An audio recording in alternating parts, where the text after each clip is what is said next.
والخامس الا يستكثر من الحلال وقت الافطار بحيث يملأ بطنه.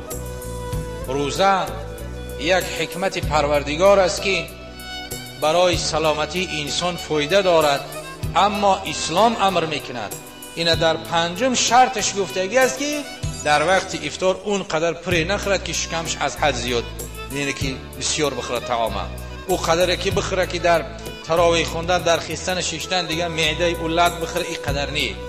در وقت افطار اندک بخوره، روزش بشکایه که رسول اکرم صلی الله علیه و سلم به یک خرما یا به 3 خرما گاه وقت روزه مبارک میشکایدن پیش از نماز شام.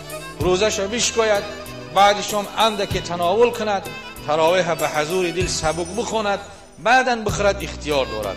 اما یک باره حریصانه به مثل این یک چیز از فعل حیوان است که وقتی که به بالای طعام خودش میبره سراسیمه خوردن میگیرد، اندک خوردن لازم، بعد تراویح باز اندکی دیگر. این در سلامتی ما و شما بسیار مفید است و فایده دارد.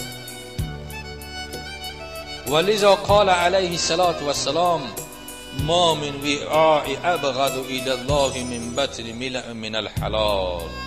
کدام یعنی که از درد بدتر است به سوی پروردگار از شکمی که پر از حلال است. اگر چندی که طعام حلال هم باشد، نه اون قدر بخوری که او چکار کند شکمی تر، معده تر ضرر داشته باشد. البته که شرط های دیگر چه انشاءالله در این باب سخن های زیاد است، در جمعه آینده دوام میدهیم. چند دقیقه وقت دیگه مانده است.